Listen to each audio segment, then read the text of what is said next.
You are watching For your Xirtus. viewers, just look at this rendition of Nezahualcóyotl, and then look at Alberti, and look at the depictions of Nezahualcóyotl. You can't help but see that these. I mean, obviously, there's other depictions of Alberti that this is all, but for example, but anyway, also you can go back to Pachacuti. These guys did not look like Mexicans, and it actually says it. If you look at Nezahualcóyotl's page, he's an outsider. His father, these guys were outsiders. These guys were not. He died like Nezahualcóyotl's father was killed by the Mexica, and the modern day Mexico is named after these people. But Nezahualcóyotl in Mexico to this day is revered, which is that's a whole other issue. Nezahualcóyot's son was killed by Hernan Cortez. There's a lot of things that I believe that this agency actually either double crossed, or it's just part of their process. They're not really,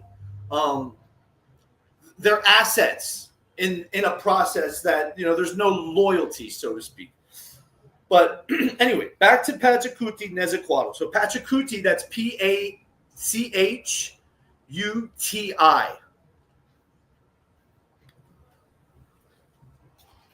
If you there you go. If you type in, there he goes right there. Now he's been on Ancient Aliens. A lot of people speculate about his. I don't think that these people were aliens or gods or anything. I think they were just intelligence agents, and they were part of a supranational organization that shared information that basically they were privy to knowledge that most people weren't. I don't think most people were literate.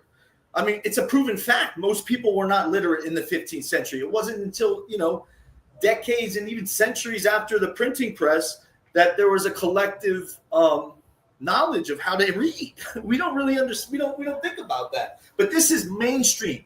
I have a lot of speculations. I listened to a gentleman on your channel, Ewing. He has a lot of valid points that validate a lot of my claims.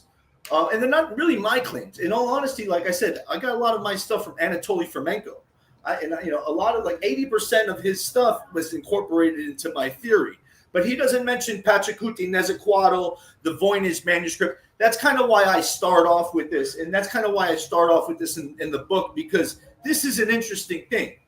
And it's especially with the Voynich manuscript. People have been trying to crack this Voynich manuscript for hundreds of years, and there, as far as the mainstream, the people, no one knows how to crack it. Maybe people do know how to crack it, but they're not talking about it because maybe once they see what it says, they want to keep it a secret if possible, and maybe they have a vested interest to do so.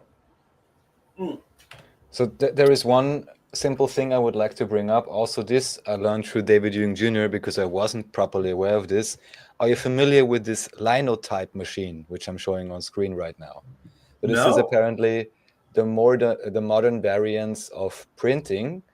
And here it says, so this was created for texts from the late 19th century to the 1970s and 1980s. This is like an early variant of a typewriter. And why I'm bringing this up is because we are supposed to believe that all the ancient and medieval scripts and newspapers, or so many of them, and even books, were printed, sometimes not in small volume. I'm even thinking of, for example, the US with the Civil War, or Austria with the Austro-Hungarian Empire, and many other places that supposedly had publications with very high circulation. However, if all you have is a Gutenberg press, and people may have seen what this looks like. Well, here it simply says printing press.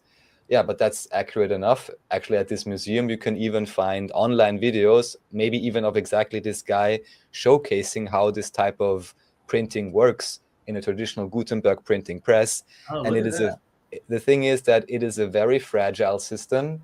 You need to change many pieces. You need to properly arrange the letters and everything. And what always had tripped me up, even before I knew anything about this, is if we look at, I'm even thinking now, just for fun, I'm thinking of De Bello Tartarico here, and we have the images, and hopefully, yes, exactly. We have the very first page. What do we see? First of all, of course, we see the nice Jesuit logo up front, which is always an interesting sign, right? But second of all, we have so many books that are supposedly medieval, but they are oftentimes printed in this perfectly spaced out, modern looking font. And the question I have here, and from what I learned from David Jung Jr., he seems to confirm many of these suspicions, which simply is that around the 1900s, whatever books may or may not have existed before, they were all collected in maybe even some sort of inquisition. And then the sanitized versions were being put out with or by using this modern type of, not the old Gutenberg printing press, but this linotype machine.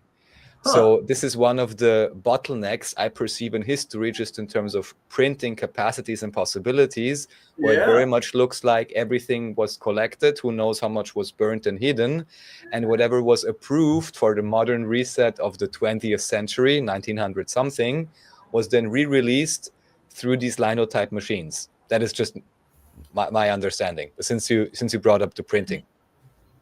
Right. I mean, and it's interesting. The printing press also came from Germany.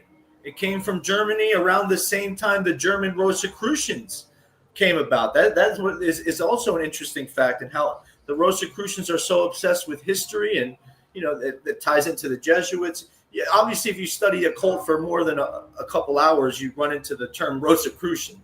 So I don't need to go down that rabbit hole with your viewers, I don't think, but. Yeah, the printing press is one of those things where, and I do believe that the agency resets history, the historical narrative periodically. I think this whole idea that's coming about right now, we call cancel culture. I think when that cancel culture reaches a threshold, they pull the lever, and they say, you know what. Nobody's taking the history seriously. People are not learning from their past, and they're ignoring the truth, and we're gonna redo this whole thing and start over, and let's test another process. So yeah, I mean, and it sounds devious, but like hypothetically, if I had the power to be responsible for the entire planet, I would need some kind of device like this set up for a reset. I mean, how else would so I'm not saying that they're doing it with the best intentions, but you always have to kind of be empathetic to both the good guys and the bad guys, because you have to understand the bad guy, just so you, number one, can defeat them. Number two, maybe defeating them is not possible, but you might be able to negotiate. There's all kind of reasons for exploring this stuff. So back to Alberti. This guy Alberti is really one of those people that have been he's been ignored. All these the real true Renaissance men, like when you think about Roger Bacon or Anthony Kircher, we don't really hear about these guys because they were foreshadowed by, like, for example, Alberti da Vinci even though he came after and was a product of Alberti's work, he doesn't get the recognition he deserves. Now, when you start to get into, like, for example, he says he was a musician. He gets accused of being a not chauvinist, like a show off. He's always telling people, oh, I could jump over a horse, I could throw a coin to the top of all kind of random friggin' things. But what he's doing, I believe, is very cryptic, because all of these things that he's saying that he can do reflect other people. Like, he had multiple code names in history. So, for example, Nezahualcóyotl, who was a warrior, he was also known for funding music in the Americas. Like, he was a huge musician. In the Aztec, that culture was big time into music. But there's no trace of Alberti doing anything with music in Europe, but he says he's this big musician, you know what I mean? So I believe these are the kind of correspondences. Back to the Voynich manuscript, when code breakers try to decipher this, they see that it's part of the Nahuatl language, which was the language of the Aztecs, the language of Nezahualcóyotl.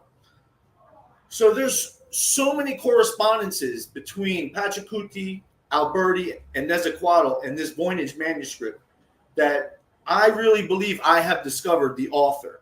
And that's why I kind of went right into this, because I think that's one of the most valuable points that I could make in my work is because once you get this, you could say, okay, what was he doing in the Americas? Why was he there? Why did his father get killed? Who were these people? You know, and why is Alberti, Pachacuti, and Nezahualcóyotl, how are these guys all like quote unquote Renaissance men? How are they all artisans and polymaths? How convenient. You know, so and then the whole idea that they were born and died on the same day, that's wild. And then the Pachacuti being into cryptology. I mean, come on, it's too, you can't make this shit up.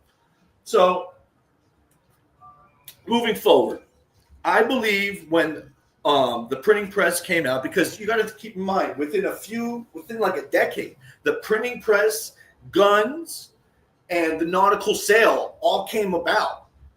And that was a recipe for hyperdiffusionism. And, you know, and I believe that's how the Italians were able to, these humanists basically seeded every civilization in the 15th century. I mean, it could probably go back to the 13th, 14th, because after all, his father was around. And these people, I believe before the 15th century, the vast majority of the planet was not necessarily in the Stone Age, but we were like hunter-gatherer, Neolithic. We were not behaviorally modern the way that we are right now. The vast majority. There were people, the agencies specifically, that were able to shield themselves, you know, because they understand the punctuated cataclysms that happen in society, and they've been keeping track. They have calendar systems.